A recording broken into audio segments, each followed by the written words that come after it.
So, ulitin natin sa simula. so ito yung sinasabi na ang pagdaig sa laman at paglakad sa Espiritu ay isang mahalagang bahagi ng paglakad bilang mga Kristiyano. So kaya nga kabilang dito ang pagpili na mamuhay ayon sa patnubay ng banal na Espiritu sa halip na kontrolin ang ating mga makasalanang pagnanasa at udyo. So yung prosesong ito ay mahalaga para sa espiritual na paglago, kabanalan, at pamumuhay ng isang buhay na sumasalamin lamang sa pananampalataya natin sa ating Panginoong Kristo. Kaya nga ang ating pag-uusapan, ang ating pagninilay-nilayan, how to overcome the flesh and walk in the Spirit. So paano ba natin madaig ang katawang tao at lumakad tayo sa espiritual? So una, kailangan natin renew your mind with God's Word. So, para madaig natin yung mga ayon sa laman, kailangan natin baguhin natin ang ating mga iniisip sa pamamagitan ng salita ng Diyos. So, paano natin babago yung ating isip kung hindi natin alam ang salita ng Diyos?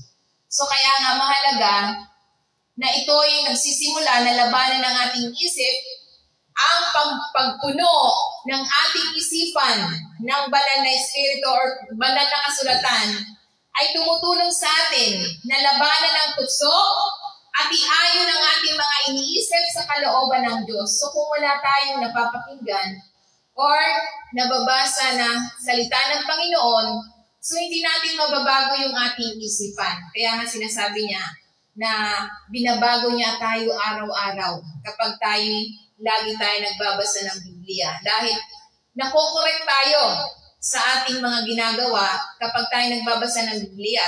Maalala natin ang salita ng Panginoon. So kaya nga sinasabi niya sa Romans 12 verse 2, do not conform to the pattern of this world, but be transformed by the renewing of your mind.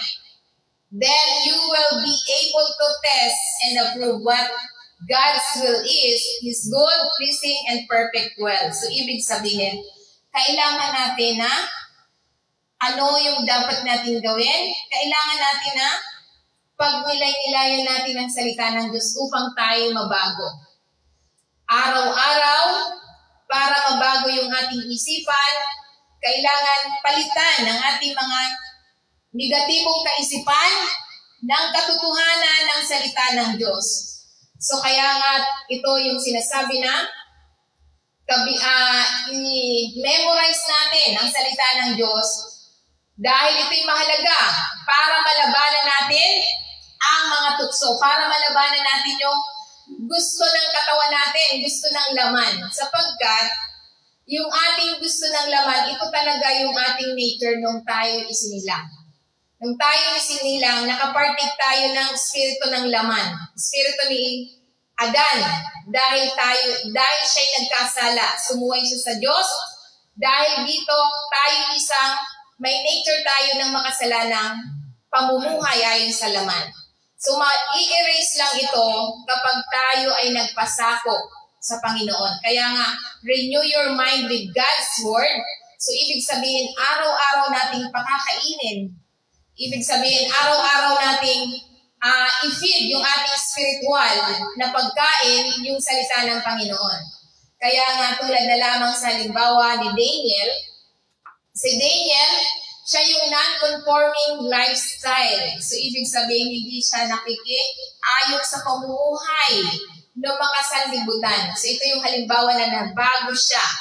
Sabi niya rito sa Daniel, Chapter 1, verse 8, but Daniel resolved not to defile himself with a royal food and wine. And he asked the chief official for permission not to defile himself this way. So, ibig sabihin, so ito yung ang hindi niya natitinag na pangako ni Daniel na parangalan ang Diyos kahit nasa isang banyagang lupain na may panggigipit sa kanya na umayon sa kanya. Sa kanyang Diyos, kaya nga ito yung pasya na manatiling dalisay ni Daniel ay nagpapakita ng katapangan, pananalig at pagtitiwala sa mga paraan ng Diyos laban sa makamundong impluensya. Kaya nga ito yung tumanggi si Daniel na kumain ng pagkain ng hari na dinudungisan ng kanyang sarili. So kaya bawal tayo makikain sa mga naghahanda ng piyestahan, lalo na pag alam natin ang piyesta. Dahil ito yung kahit na nakatira siya sa ibang lupain, siya ay nagkaroon ng panibagong isip na naghangad ng parangalan ng Diyos nang higit pa sa makamundong paglipit. So kaya nga tulad ni Daniel, hindi siya nakikain doon dahil ang kanyang pinag-aanuhan niya doon ay nagsasamba sa Diyos-Diyosan. So kaya nga hindi siya nakisang-ayon sa pamumuhay ng kanyang pinalalagyan. So kaya nga't mahalaga na baguhin natin yung ating pag-iisip sa pamamagitan ng salita ng Panginoon. So ano pa ang dapat para tayo ma-overcome natin yung gusto ng ating laman at lumakad tayo sa Espiritu? Kailangan natin na pangalawa, pray for strength and guidance. So kailangan natin manalangin para sa lakas at pagtubay para mamuhay tayo sa pamamagitan ng banal na Espiritu na sinasabi, ang panalangin ay nagpapalakas ng ating Espiritu na nagpapahina ng kapangyarihan ng laman. So kapag tayo ay nanalangin, so pinapalakas nito yung pananampalataya natin sa Panginoon at pinahihina nito yung gusto ng ating laman. So ibig sabihin, kung ano man yung nakikita natin sa libutan, yan yung sinasabi na laman na tinuruan tayo ng Panginoon Kristo bilang mga mananampalataya at mga disipulo na manalangin upang labanan ang mga tukso. So kaya nga sinasabi niya sa Mateo 26, verse 41, watch and pray so that you will not fall into temptation. The spirit is willing, but the flesh is weak. So ibig sabihin, kailangan nating magbantay at manalangin. Manatili tayong alerto sa espiritual at umasa sa Diyos sa pamamagitan ng panalangin. So kaya nga ito yung upang tayo, sabi niya, upang huwag kayong magsipasok sa tukso. Dahil tinutulungan tayo ng panalangin na labanan ang kasalanan at maiwasan ang espiritual na kabiguan. So kaya ito'y sinasabi na ang tunay na handa ang Espiritu sa ibuturan. Maaaring gusto nating gawin ang tama, ngunit ang laman ang nananaig tulad ni Apostol Pablo. So kaya nga ito yung sinasabi, ngunit ang laman ay mahina, ngunit ang kahinaan ng tao ay madalas na humihila sa atin patungo sa kabiguan. So ito yung maliban kung mananatili tayo nakakonek sa Panginoon. Kaya nga sinasabi niya, wala kayong magagawa kung kayo hihiwalay sa akin. So ibig sabihin, magtatagumpay lamang tayo kung mananatili tayo nakakonek sa Panginoon Kristo. Dahil binibigyan niya tayo ng lakas para tayo magtagumpay.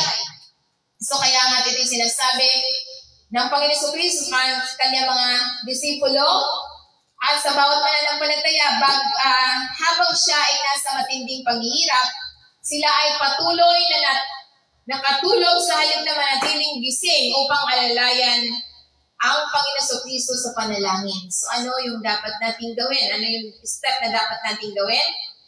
Kailangan natin simulan at tapusin ang bawat araw sa panalangin. So paggising sa umaga, manalangin, at pagtulog sa umaga ay pagtulog sa gabi. So tayo manalangin. So ibig sabihin, ang simula ng araw natin panalangin, ang pagtatapos ng araw natin panalangin. So yun ang dapat natin gawin. At manalangin para sa tulong ng Diyos kapag nahaharap tayo sa mga tukso. Kapag tukso, dapat lumayo. Kapag pagsubok, dapat gawin. So ang tukso lang ang lalayuan natin, pero yung pagsubok, harapin natin. Dahil ang tukso, walang ibang gagawin yan kundi mahulog ka. Ngunit ang pagsubok, patatatagin ka. Patatatagin tayo. Kaya kapag may tukso, lumayo. Pag may pagsubok, gawin natin para tayo tumatag. Iyan yung sinasabi na ito yung sinasabi na bumuo ng ugali ng paghahanap sa presensya ng Diyos sa buong araw natin. So kaya nga tulad na lamang sa halimbawa ni Joseph, watch and pray. So ito yung halimbawa ni Joseph.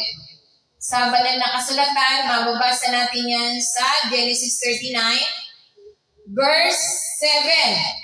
At pagkaraan ng ilang sandali ay napansin ng asawa ng kanyang Panginoon na si Joseph at sinabi, halina't humiga ka sa akin. So ito yung temptation ng asawa ni Potiphar. Ito yung temptation. Kaya ang sabi, kapag tukso, tumakbo. Ito yung ginawa ni Joseph sa pamamagitan ng asawa ni Potiphar na paulit-ulit siyang tinukso na magkasala sa pamamagitan ng paghiling sa kanya na matulog sa kanyang tabi. So kaya nga ang posisyon ni Joseph sa bahay ay nagbigay sa kanya ng kapangyarihan at responsibilidad, ngunit tapat siya sa Diyos at sa kanyang Panginoon. Yung Panginoon niya si Potiphar sa lupa. Dahil yun yung pinaglilingkuran niya. Ibig sabihin, sa verse 8, sabi niya rito, ngunit tumanggi siya. Sa akin ang namamahala. Ang sabi niya sa kanya, ang aking Panginoon ay walang pakialam sa anumang bagay sa bahay. Lahat ng pag-aari niya ay pinagkatiwala niya sa akin, aking pangangalaga, sabi ni Joseph. Sa verse 9, sabi niya rito, walang mas dakila sa bahay na ito kaysa akin. Walang ipinagkait sa akin ng aking Panginoon maliban sa iyo dahil asawa ka niya. So ito yung pahayag ni Joseph. Paano ako makakagawa ng gayong masamang bagay at magkasala laban sa Diyos? So ito yung paninindigan ni Joseph sa asawa ni Potiphar na hindi siya magkasala. Paano siya magkakasala sa kanyang Panginoon? Na sinasabi, ito yung pagtanggi at integridad ni Joseph. So ito yung sinasabi na nakaugat sa kanyang katapatan sa Diyos. So kung tayo tapat sa Diyos, hindi tayo madadaig ng tukso. Dahil ang kapangyarihan natin ay yung katapatan ng Diyos, dahil siya'y tapat sa atin, dapat makita sa atin na tayo tapat din. Nakita niya na ang gawain ito bilang pagkakasala sa Diyos. So nakita ni Joseph na kapag ginawa niya ito, siya'y magkakasala sa Diyos at pagkakasala siya doon sa kanyang boss.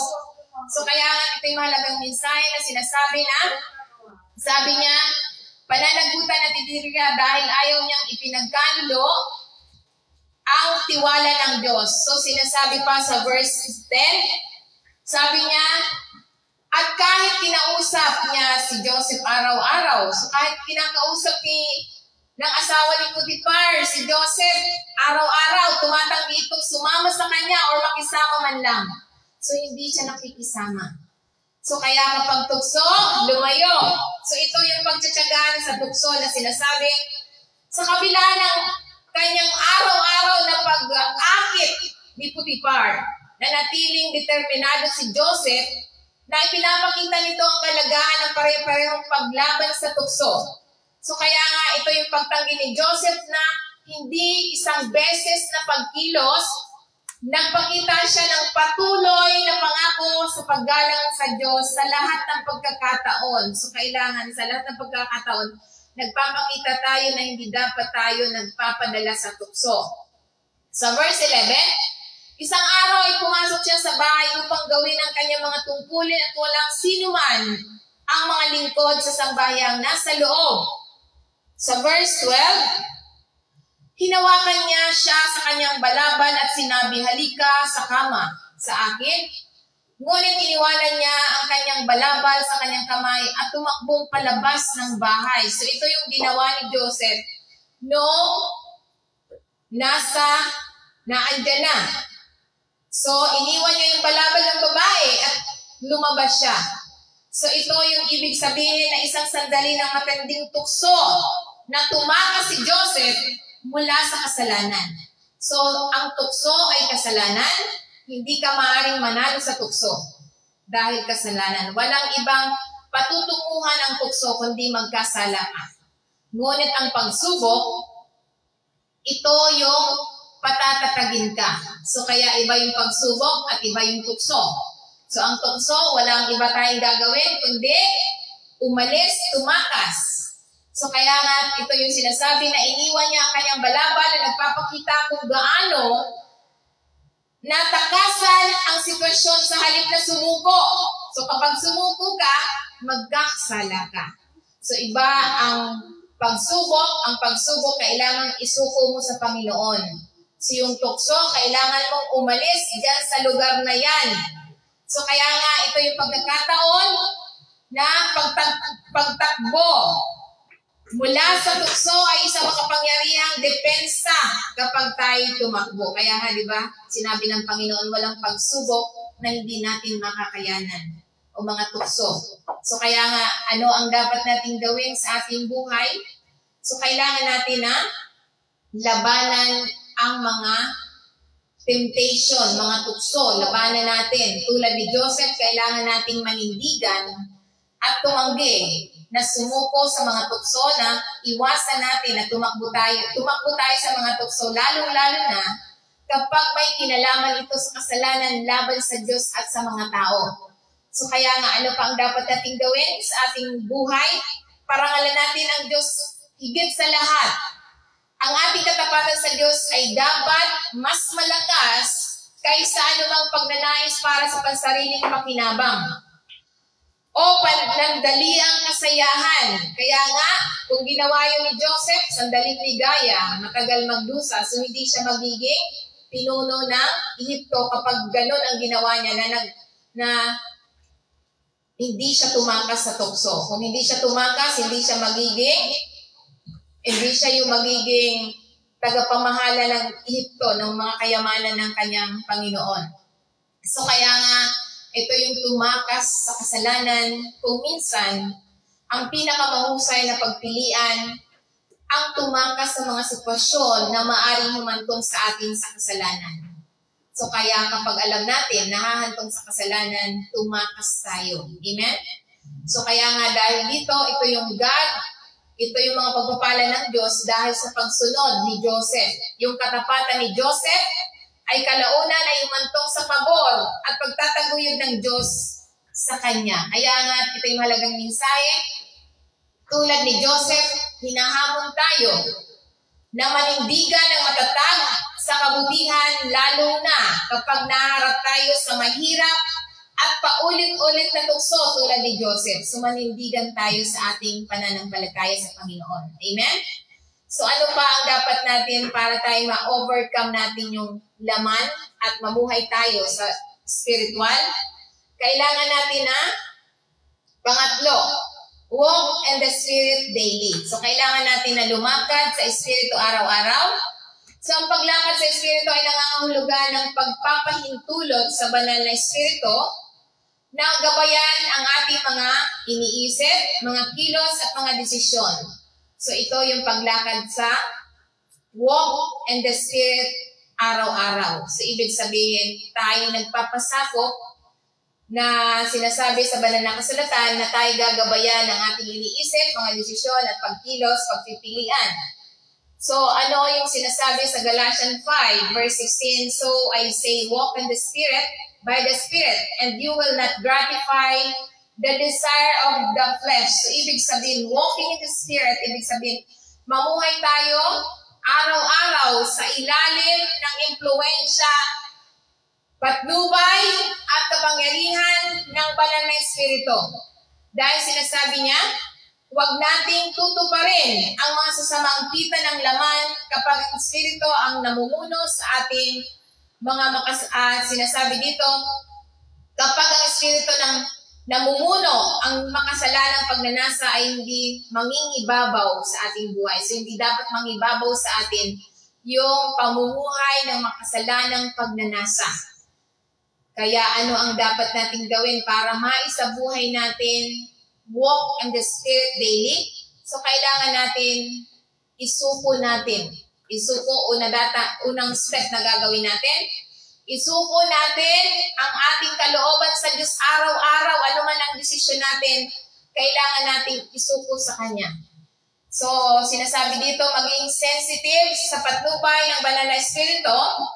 Hilingin ang banal na Espiritu na tulungan tayong malampasan ang mga kahinaan. So, lahat tayo ay kailangan tayo magpasakop dahil hindi naman tayong lahat ay may kahinaan. Pero yun sinasabi na, hilingin natin ang banal na Espiritu na tulungan tayong malampasan anuman yung ating mga dinadalang mga hamon. Dahil kapag tayo ay nagpapasakop, hindi na ikaw ang nag-iisang magdadala ng mga hamon sa buhay. Kaya tulad na lamang sa halimbawa ni Philip, ito yung sinasabi na ginabayan siya, pinatnubayan ng Espiritu. So basahin na lamang po natin, sobrang haba nito, kaya summary lang po yung aking babanggitin. Yung buod lang, dahil napakadaming verse niyan. So ito yung pagsunod sa tinig ng Diyos ni Philip. So agad niyang sinunod ang anghel at ang Espiritu Santo. Ang kanyang pagtugon ay humantong sa isang banal na paghirang. So ito yung sinasabi na, sensitibo ba tayo sa pahiwatig ng Diyos kahit na ito ay nakakaramdam tayo ng abala o hindi malinaw. So ito yung sinasabi na inihanda ng Diyos ang mga puso ng tao. Tulad na lamang sa Ethiopian ay naghanap ng katotohanan sa kasulatan bago dumating si Philip. So kaya nga ito'y madalas na inihanda ng Diyos ang mga puso ng mga tao bago tayo magpakita. Kailangan lang natin na maging tapat. So tulad natin, kailangan natin maging tapat sa paglilingkod sa Panginoon. Dahil ginagabayan tayo ng kapangyarihan ng kasulatan. So, ibig sabihin, ang gawain ng pagtubos ng ating Panginoon Jesucristo ay nagpapakita kung paano itinuturo sa atin ang salita ng Diyos. Tulad ni Felipe, ginamit ang salita upang malinaw na ibahagi ang mensahe ng kaligtasan. So, kaya ito yung ang pagkamadali ang pagbibinyag sa kanya, sa pagbibinyag na hindi nagpaliban, na naunawaan niya at naniwala siya na handa siyang magpabinyag kaagad. So kaya nga ito yung ginawa ni Philip na handa siyang magpabaptize. So, ibig sabihin, ipinapakita nito ang kalagahan ng pagkilos ayon sa pananalig at pananampalataya. Kaya nga dito, ito yung matapos mabautismuhan, nagpatuloy na may kagalakan sa kanya, isang tanda ng isang tao na ang buhay ay talagang binago ng Panginoon Jesucristo. So kaya kapag tayo ay nagpasakop, yan sinasabi na agad-agad tulad ni Philip, siya ay nagpasakop at nagpabautismo agad, kaya nakatagpo niya ang Panginoon, kaya siya ay nabago. So hindi tayo magbabago sa ating sarili kung hindi natin nakakatagpo ang Panginoon. So, kailangan natin makatagpo natin siya. Dahil kapag, di ba, nung last week, yun yung topic natin na kapag dumating na yung mga ng Panginoon, mararanasan na natin yung mga ganung bagay. So, kaya kapag nakatagpo natin ang Panginoon, mararanasan natin yung mga bagay na gusto natin. So, kaya nga ito'y mahalaga na mababago tayo, hindi tayo mababago ng sino man. Ang Panginoon Kristo lamang ang makakapagbago sa atin tulad ni Philip. So kaya nga't mahalaga na tayong magpapasakop sa banal na Espiritu. So ano pa ang dapat nating gawin para tayo ma-overcome sa ayos sa laman at lumakad tayo sa spiritual? Ito yung sinasabi, crucify the flesh. Ibig sabihin, ipako natin yung mga laman. Ibig sabihin, kung ano man yung desire natin sa laman, isuko natin. Ito yung ang pagtanggi natin sa laman ay nangangahulugan ng pagtanggi sa makasalanang pagnanasa at pagpili. Napiliin natin ang pagsunod sa Diyos, so kailangan natin na sumunod sa Panginoon. So ibig sabihin, anuman yung mga ginagawa natin, kailangan sa pagsunod sa Diyos ang ating pipiliin. So dahil sinasabi niya rito, sa Galatians 5 verse 24, those who belong to Christ Jesus have crucified the flesh with its passion and desire. So, ibig sabihin, ito yung lahat ng gusto natin, ipako kasama niya yung ating mga pagnanasa, yung mga gusto ng ating katawan. Ibig sabihin kung ano yung mga makamundong pagnanasa natin, isuko natin sa Panginoon. Yan yung sinasabi na kasamang ipako. Ang laman, kasama ng mga pagnanasa. Yung mga nasa ng laman. Yung mga nasa ng laman, di ba sinasabi nga, kapag tayo ay nagpasako, ibig sabihin ito yung tunay na mga tagasunod ng ating Panginoon Kristo. Kailangan nating ipakita na ipako sa krus ang laman na pinatay natin ang ating mga makasalanang kalikasan. Yung mga makasalanang kalikasan na hindi natin, minsan hindi tayo naniniwala sa salita ng Panginoon. Sila lang, wala dito. Amen? Wala dito. Lahat ng salita ng Panginoon pinaniniwalaan natin. Kaya nga, sinasabi, kasama ang mga pagnanasa, kabilang ang makasalanang pagnanasa, damdamin, at pagnanasa na salungat sa kalooban ng Diyos. So, kailangan, kaya sa mga tulad ng mga binata at dalaga, kailangan yung ating pagnanasa dapat maka-Diyos.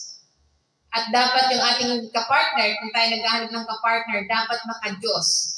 Dahil, sinasabi na dapat hindi magkasalungat sa kalooban ng Diyos ang ating pipiliin. Dahil hindi mahirap by faith kapag yung iyong kapartner ay kasalungat sa salita ng Panginoon, hindi mahirap. Kailangan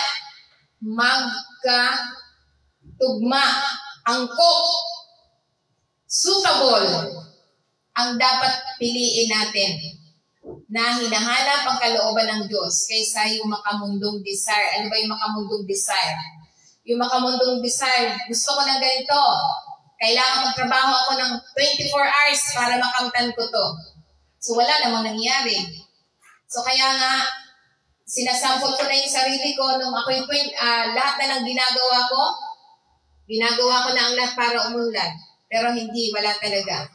Kung sa sarili ko, wala akong magagawa. Kaya nga siguro, ginamit ako ng Panginoon dahil naranasan ko na halos lahat ng trabaho, negosyo, ginawa ko, pero wala akong panahon sa Panginoon. Ano nangyari? Nga. Pero nang ibinigay ko na ang aking sarili sa Panginoon, doon lang nakita ng Panginoon at ibinigay ng Panginoon kung ano yung gusto ko. So kaya nga't mahalaga na tayo nagpapasako na huwag na natin isipin yung ating may desire tayo, may gusto tayo. Pero dapat hindi natin nakakalimutan. Hindi natin nakakalimutan yung paglilingkod sa Panginoon dahil ito yung mahalaga. Di ba sinabi niya? Seek first His kingdom and His righteousness and all these things will be given to you. So ibig sabihin, yung mga gusto ng laman natin, kung gusto natin na makamtan, kailangan nating unahin ng Panginoon. Dahil noon talaga ang gusto ko, puro sa laman. Ay, gusto ko ng ganito, nag-aral ako ng ganito para mag-abroad. Gusto ko yung mga anak ko makapunta sa ibang bansa, doon mag-aral. So, hindi pala yun ang gusto ng Panginoon sa akin. So, kaya nga, kung i-desire natin yung puro sa laman, hindi natin makakamtan yan. Pero kung isuko natin ang ating Panginoon, ang sarili natin sa Panginoon, ilalapit niya tayo kahit na hindi man nangyari, yung napalapit tayo sa Kanya. So kaya nga, ito yung sinasabi na, dapat tukuyin natin. Ano ang dapat natin gawin? Tukuyin natin ang mga lugar kung saan tayo malakas. Ang laman. Ito yung pagmamalaki, pagnanasa, at galit at iba pa. So tukuyin natin kung saan tayo, kung saan ba yung, kung bakit nangingibabaw ang laman.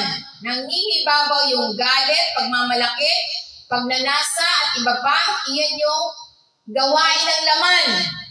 Dapat ito yung patayin. Ibig sabihin, kasama ng pagkapako ng Panginoon Kristo.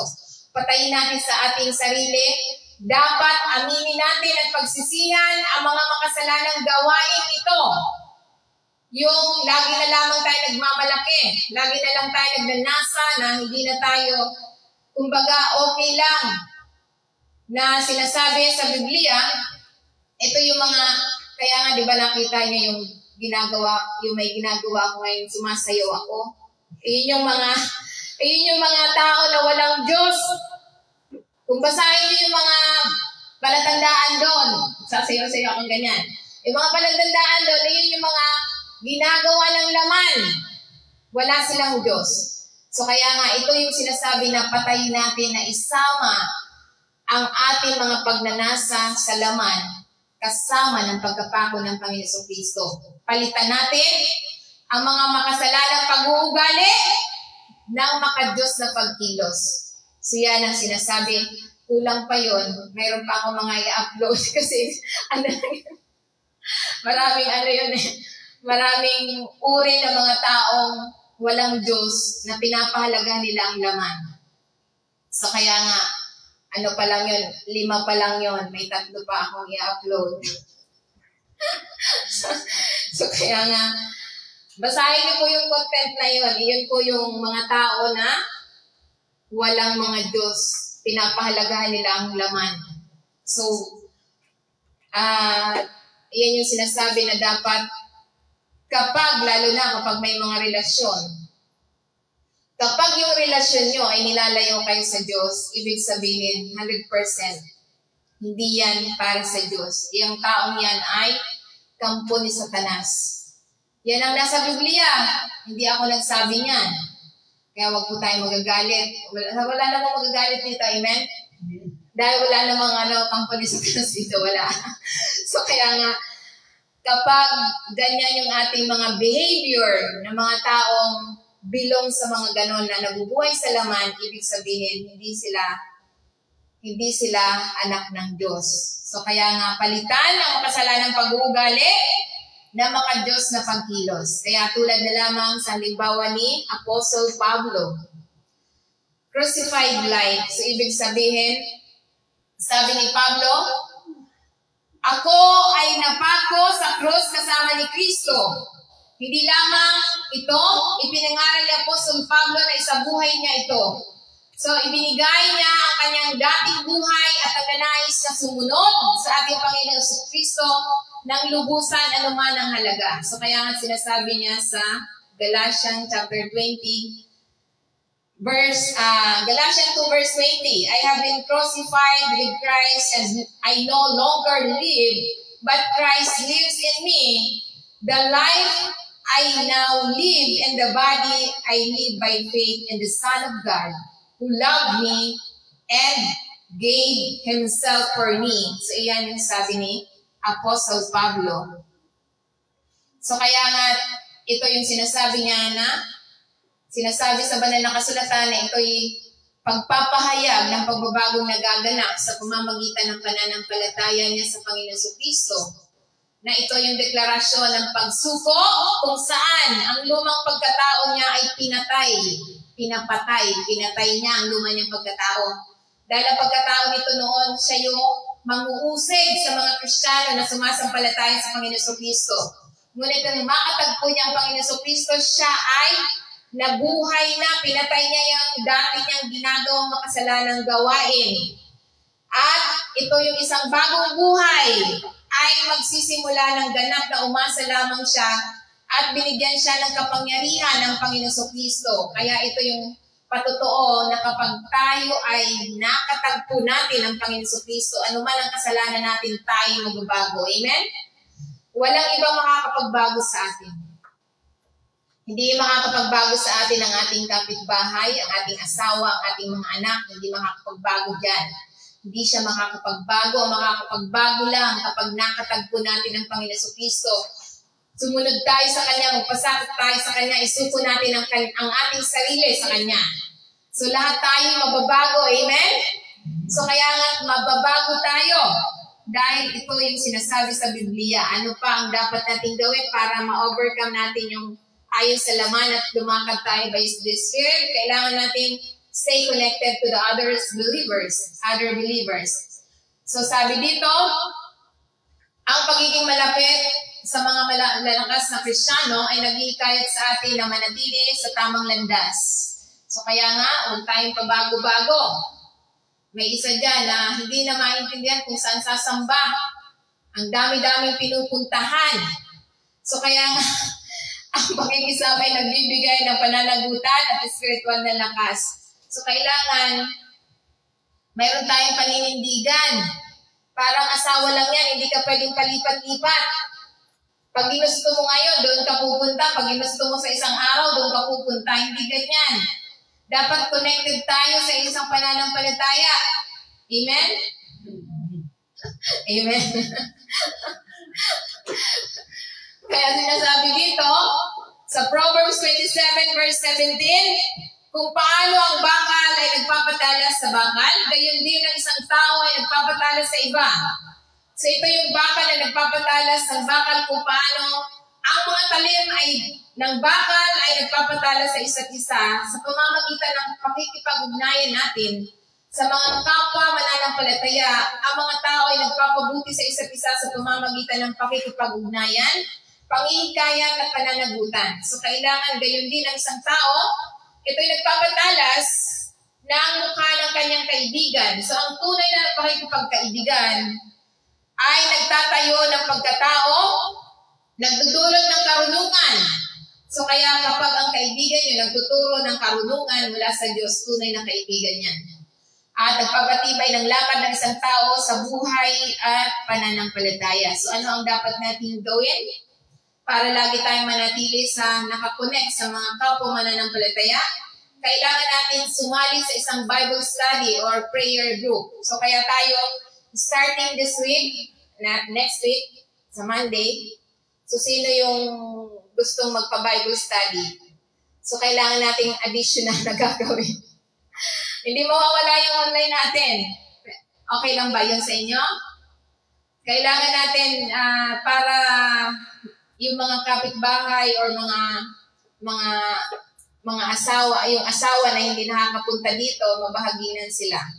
So kailangan meron na tayong home study, hindi lang online. So dahil, di ba, araw-araw kami nagpa-flyers kami ni Marie, pag Saturday sa kulungan. So meron tayong gagawin pa na Bible study sa home, sa bahay. So kung sino yung unang mag-start ngayong week na darating, so doon tayo. Amen? So payag ba kayo? Kasi parang masigla sa Bible study online eh. Kaya mas maganda yung sa bahay. Pero hindi mawawala yung online natin ha. Okay lang ba? 1 hour lang naman yan, di ba? Ang online natin. Kasi sinasabi dito, kailangan natin na laging mayroong isang Bible study or prayer group. So meron tayong Wednesday, di ba? Wednesday. Meron tayong online every Friday. So kahit Saturday, yung ating home Bible study. House Bible study. So kailangan magkaroon tayo ng, sabi dito, magkaroon tayo ng mentor tulad ng mga ngaral. At dapat ibahagi ang ating pakikipagbaka sa mga pinagkakatiwalaang mananampalataya para sa panalangin. So yan ang dapat natin gawin bilang mga mananampalataya para lagi tayong nakakonect sa kapwa natin mananampalataya. Kaya tulad na lamang sa halimbawa ni David and Jonathan. So mababasa natin yan. Basahin nyo na lamang po. Ito yung pinagtitibay ni Jonathan, si David, na pinaprotektahan siya at sinabi ang katotohanan sa kanyang buhay kahit na napinsala siya nito. So ang kanyang pakikipagkaibigan ay isa sa pagpapatalas ng isa't isa at maka-Diyos na suporta. So ano pa? How to overcome the flesh and walk in the Spirit? So ito yung set your mind on eternal things. So kailangan natin itutok natin. Itakda ang ating isipan sa mga bagay na walang hanggan. So focus, nakapokus lang tayo sa makalangit. Na ito yung tumutok sa buhay na walang hanggan ay tumutulong sa atin na labanan ng pansamantalang makasalanang kasiyahan. So kaya sinasabi niya rito, set your minds on things above, not on earthly things. So ibig sabihin, yung ating itakda natin ang ating pagmamahal na itinutuon natin, ang ating mga isipan, ninanais, at mga damdamin sa itaas. So, ibig sabihin yung makalangit at sinasabi dito makalangit ng mga bagay tulad ng kanyang salita, kanyang kaharian, at kanyang kalooban. So, ito yung makalangit na isipan. Yung sinasabi na pag ninilay-nilayan natin ang kanyang salita, ang kanyang mga pangako, ang kanyang kalooban, para tayo ay hindi sa mga bagay sa lupa. So, huwag nating unahin yung mga pansamantalang, mga kaligayahan or mga bagay dito sa sanlibutan. Dahil ang ating pagiging mamamayan sa langit. So, maikli lang ang buhay natin dito sa mundo. Ibig sabihin, 120 years lang tayo tinakdang mabuhay sa sanlibutan. So, bakit tayo mag-iisip ng mga bagay na nakakagambala sa atin sa Diyos? Ibig sabihin, wala namang masamang magangad ang mga material na bagay. Pero ang sinasabi ng Biblia, unahin natin yung pangmatagalan. So, anong pangmatagalan? Di ba? Ang salita ng Diyos, hindi yan mawawala, hindi mananakaw, hindi masisira. So, ngunit yung mga bagay na iniisip natin na pansamantala, yan yung kailangan ko maghanap buhay para magkapera, para maibili ko to, mga ganyan. So, ang sinasabi dito, unahin natin yung pangmatagalan. Dahil kapag inuna natin yung pangmatagalan, yung pangangailangan natin dito sa sanlibutan, kahit hindi na natin hingin, ibibigay ng Panginoon. Diba? Iyan ang pangako niya sa atin. Ang pangako niya sa atin, seek first His kingdom and His righteousness, and all these things will be given to you. So, ibig sabihin, hindi mo na kailangan humingi dahil alam niya kung ano yung kailangan natin. So, ang ibig sabihin, unahin natin yung pangmatagalan. Dahil kapag inuna natin yung pangmatagalan, ano bang dumating dito sa sanlibutan, hindi ka malalagasan. Ibig sabihin, sige, unahin mo yung trabaho mo, unahin mo negosyo mo, unahin mo ang pamilya mo. Pag nawalan ka ng trabaho, saan ka pupunta? So, ibig sabihin, kapag inuna mo ang kaharian ng Diyos, yan na ang bahala. Kaya nga, isang halimbawa na lamang yung nangyari sa aking buhay. Nung inuna ko siya, hindi na ako nag-alala. Ngunit hindi siya nakatiis na hindi niya ako pagpalain. Diba? Iniwan ko yung, alam niyo naman, diba? Alam niyo naman na sa simula't simula. Kaya nga mahalaga na unahin natin yung pangmatagalan. Dahil ang mga makamundong alalahanin ay mawawala. Hindi tayo sa sanlibutan, kaya nga mahalaga yung pananampalataya natin. So ano ang dapat nating gawin para maiwasan natin yung ayon sa laman? So kailangan natin na iwasan ang mga distraksyon. Iwasan natin yung mga distraksyon na humihila sa atin, na mapalayo tayo sa Diyos. Di ba, ang inuuna ng iba, wala dito ha? Ang inuuna ng iba, ang kanilang, ay hindi ako maka-attend dyan. Maglalaba ako. Hindi ako attend dyan. Maghahatid ako ng anak ko sa school. Hindi ako attend dyan. Papasok yung asawa ko, ipaghahanda ko. So, yun yung inuuna ng iba. So, ako iba nung ako'y may asawa. Pag oras talaga, kahit siya magalit sa akin, iniiwanan ko ang gagawin ko sa bahay. Dahil, kanino ko matatakot? Sa Diyos o sa tao? kailangan mas matakot tayo sa Diyos. Siya ang nagbibigay ng buhay sa atin. Hindi naman tayo mabibigyan ng buhay ng asawa natin. Hindi tayo kayang bigyan ng buhay ng trabaho natin. Hindi kaya tayong bigyan ng buhay ng anak natin. So kaya nga, dapat i-focus natin. Tumutok tayo sa layunin ng Diyos para sa ating buhay. Ang layunin natin sa ating buhay, paglingkuran ng Diyos. Walang ibang layunin natin kundi maglingkod sa Diyos. Dahil kapag pinaglingkuran natin ang Diyos, iba ang pangako niya, lahat ay ibibigay niya sa atin. So kaya nga, mamuhay tayo ng may layunin, lumuluwalhati sa Diyos sa lahat ng ating ginagawa. So tulad na lamang sa halimbawa ni Abraham. Si Abraham, looking for heavenly cities. So, ibig sabihin, ito yung iniwan ni Abraham ang kanyang lupang tinubuan na hindi alam kung saan siya pupunta dahil inaasahan niya ang isang lungsod na ang tagapagtayo ay ang Diyos. Ang kanyang focus ay mga bagay na walang hanggan. So walang hanggan ang kanyang focus. Kaya nga sinasabi sa Hebrews chapter 11 verse 10. Sabi niya, for he was looking forward to the city with foundation, whose architect and builder is God. So yun ang tinutukan ni Abraham. Dahil sabi niya, ang architect at ang tagapagtayo ay ang Diyos. So dapat na tayo tumutok sa nagtayo at nagtatag. Siya yung nagtatag sa atin. Siya ang nagbigay ng buhay sa atin. Yan yung sinasabi na tumutok tulad ni Abraham na namuhay sa pamamagitan ng pananampalataya. Nagtitiwala sa pangako ng Diyos kahit na hindi niya nakitang ganap na natupad ang mga ito sa kanyang buhay.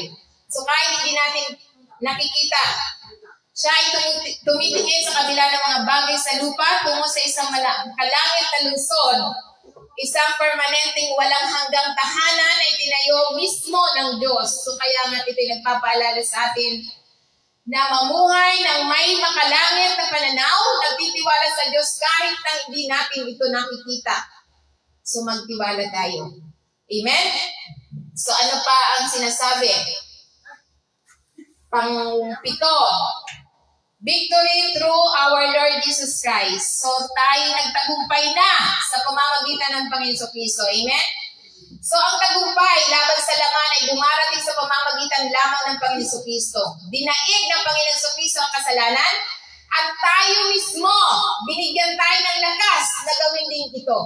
So ibig sabihin kung ano ang ginawa ng Panginoon Kristo na nadaig dahil sa kasalanan, ganun din tayo. Magpasakop tayo sa Kanya upang madaig natin ang kasalanan. At bigyan tayo ng lakas upang tayo magtagumpay. Kaya dapat tayo magpasalamat. Sinasabi sa 1 Corinthians 15 verse 57, but thanks be to God, He gave us the victory through our Lord Jesus Christ. So tayo magpasalamat dahil tayo nagtagumpay na sa pamamagitan ng pagsuko ng Panginoon Kristo sa kasalanan na wala siyang kasalanan, ngunit isinuko niya tayo para tayo mabigyan ng pagpapatawad at mamuhay tayo na kasama niya. So hindi tayo makakasama ng Panginoon, ng Diyos Ama, kung hindi dahil sa Panginoon Kristo. Kaya nga mahalaga na napagtagumpayan na ng Panginoon Kristo ang mga pagsubok, yung mga pagsubok ni Satanas, tulad na lamang dito sa halimbawa, Jesus Christ overcome temptation in Matthew chapter 4, verses 1 to 11, na nilabanan ni Jesus sa mga tukso ni Satanas sa pamamagitan ng paggamit ng kasulatan. Ang kanyang tagumpay laban sa tukso ay nagpapakita na maaari din natin madaig sa pamamagitan ng paggamit ng kasulatan. Ang tagumpay laban sa tukso ay nagpapakita na maaari din nating madaig ang laman sa pamamagitan ng salita ng Diyos at ang kapangyarihan ng banal na Espiritu.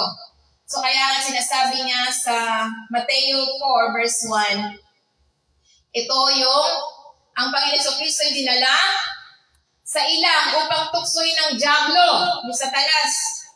So kaya nga sinasabi pa sa verse 2, sabi sa pagkaraan ng 40 araw at 40 gabi, siya ay nagutom. So kapag tayo nakakaranas sa mga pagsubok, dito lalabas si Satanas.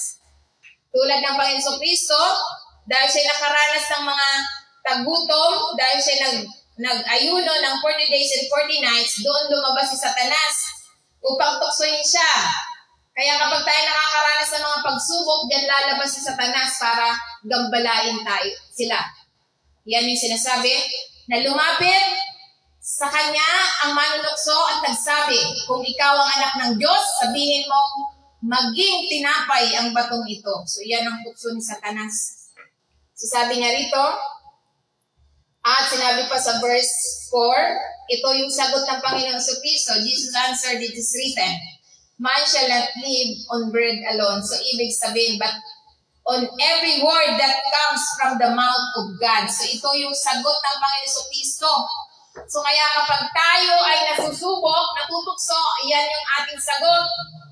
Kapag nakikita natin yung bigas ay wala na, yan ang sasabihin natin. Hindi lamang nabubuhay yung tao sa tinapay, ngunit yung salita ng Diyos na bumula sa Kanya. So iyan yung mga pagsubok na nararanasan natin. Kaya nga ang pagkatao at pagka-Diyos ng ating Panginoon Kristo, siya'y dumanas ng gutom at tukso na nagpapakita ng Kanyang pagiging tao, gayon pa man ang banal na Espiritu, banal na pagsunod at pagtitiwala sa banal na kasulatan ay nagbibigay diin sa kanyang tungkulin bilang walang kasalanan na tagapagligtas. So kaya nga ito yung papel ng banal na kasulatan sa mga spiritual na labanan. So ito yung papel ng salita ng Diyos kapag dumating si Satanas, yan ang mga tukso. Tulad na lamang ng Panginoon Kristo, siya'y tinukso dahil wala siyang kinain na 40 days and 40 nights, diba? Yan yung sinasabi na mga tukso. Tutuksoin tayo sa financial, sila. Tutuksoin sa mga sakit o kapangyarihan tulad ng Panginoon Kristo. So kaya nga ito yung tugon ng Panginoon Kristo sa bawat tukso sa pamamagitan ng kasulatan. So kung hindi natin alam ang kasulatan, kaya sila malilinlang. Ito yung nagpapakita ng kapangyarihan bilang isang depensa laban sa kaaway ang salita ng Panginoon. Kaya sinasabi pa sa verse 5, hindi pala kontento si Satanas, ang dyablo, dinala siya sa banal na lungsod at pinatayo siya sa pinakataas na bahagi ng templo. Sabi niya rito sa verse 6, kung ikaw ba talaga ay anak ng Diyos, sabi ni Satanas, iluhod mo ang iyong sarili sapagkat nasusulat. Mag-utos siya ng kanyang mga anghel tungkol sa iyo at itataas kanya sa kanyang mga kamay upang huwag iuntog ang iyong mga paa sa isang bato. So ito yung ito yung sabi ni Satan. Ang sabi ng Panginoon Kristo, sabi niya, Jesus answered him, it is written, do not put the Lord your God to the test, sabi ng Panginoon. So kaya, ito yung dapat nating isasagot sa mga taong ini-encourage tayo ng mga bulalas na salita na sumamba ka lang sa akin. So kaya sinasabi pa, sa verse 8, sabi niya, hindi pa rin nakontento si Satan. Dinala ulit siya sa pinakamataas na bundok at ipinakita ang lahat ng kaharian ng mundo at ang kanyang karangyaan. At sinabi niya rito, sa verse 9, sabi niya, lahat ng bagay na ito ibibigay ko sa iyo, sabi ni Satanas. Sabi niya, kung yuyukod ka at sasambahin mo ako, sabi ni Satanas. So yan yung mga sabi. Kaya marami diyang nag-i-encourage ng mga material na sasabihin, ganito, ibibigay sa iyo ng lahat ng mundo, sabi ni Satanas, kung sasamba ka sa akin, sabi ni Satanas. Tapos sabi naman ng Panginoon Kristo sa verse 10, sinabi niya, at Sabi niya, lumayo ka sa akin, Satanas, sapagkat nasusulat, sambahin mo ang Panginoong mong Diyos at siya lamang ang paglilingkuran mo. So kaya, anong nangyari? Verse 11, iniwan na siya ni Satanas. So kapag alam natin ang salita ng Diyos, aalis si Satanas. So kung hindi natin alam, matutukso talaga ang tao. Amen? So kaya nga, iyon yung ginagawa natin to equip. Ini-equip kayo para pagdating ng mga pagsubok, ini-equip tayo ng salita ng Panginoon. Para pagdating ng mga pagsubok, hindi tayo madadala ni Satanas, aalis siya. So kung hindi natin alam ang salita ng Panginoon, kaya yung iba, wala dito. Yung iba, hanap buhay ng hanap buhay, pagdating ng pagsubok, wala na yung pinaghanap buhay. Dahil sa hindi sila equipped. So yan ang dahilan kung bakit ginagawa natin yung Bible study, online group, at yung prayer meeting para tayo ma-equip. Para pagdating ng mga pagsubok, alam natin yung isasagot. Amen? Amen. Tulad ng Panginoon Kristo, alam niya ang lahat ng sagot, kaya si Satanas ay aalis. So hindi maalis si Satanas kung hindi natin alam ang ating sandata. So kaya nga ito yung sinasabi na paglaban sa tukso, na bawat tugon ng Panginoon Kristo ay nagpapakita ng pagtitiwala sa Diyos, sa halip na umasa lamang sa mga shortcut o mga pagsubok ng katapatan ng Diyos. So kaya nga dito, nagtagumpay siya laban kay Satanas sa kabila ng mga pagsisikap ng dyablo na manatiling magtagumpay, ngunit hindi siya nagtagumpay dahil sa salita ng Panginoon. Amen? Kaya nga tayo, hindi naman sa pag-ano, ako wala akong sweldo. Pero, alam niyo naman ang ginagawa. So, kaya nga, salamat sa Diyos dahil yung mga anak ko malalaki na. Hindi na ako, kumbaga, hindi na talaga, kumbaga pag wala ako, sila na nabahala. Kasi inuuna ko yung gawain. Pag ako'y pagising, magsasaing lang ako, bahala na sila. Tapos pag hahayo na naman, mag-press mo na, tapos hahayo na naman. So yung araw ko, parang yung mga anak ko, marunong na sila. Kaya napakalaking tulong din na yun. So kaya nga, labanan natin sa pagmagitan ng Espiritu at laman ay totoo. Ngunit sa pamamagitan ng kapangyarihan ng banal na Espiritu sa panalangin at banal na kasulatan, at pagsunod sa Diyos, malalampasan natin ang mga tukso. Kaya nga sa pagpiling lumagkad sa Espiritu araw-araw, nararanasan natin ang kagalakan, kapayapaan, tagumpay, na nagmumula lamang sa pamumuhay na pinili natin ang Diyos. Amen? So kaya nga, ito yung challenge sa atin. Lumalakad ba tayo sa laman? O sumusuko tayo sa kapangyarihan ng banal na Espiritu upang madaig ang kasalanan at mamuhay ng matagumpay? Amen? So ano ba yung ating choice dyan? Lumalakad ba tayo sa laman? O isinusuko natin ang ating sarili sa kapangyarihan ng Diyos upang madaig ang makasalanan at mamuhay tayo sa tagumpay sa pamamagitan ng walk in the Spirit. Amen? So, dapat piliin natin na isuko natin ang ating pang-araw-araw na pamumuhay sa kapangyarihan ng Diyos upang tayo mamuhay ng matagumpay. Amen. Praise the Lord. Purihin ng Panginoon. So, tayo po ay, meron po tayong First Communion First Sunday. So, ready na ba ang magsitayo po tayo? So, purihin ng Panginoon.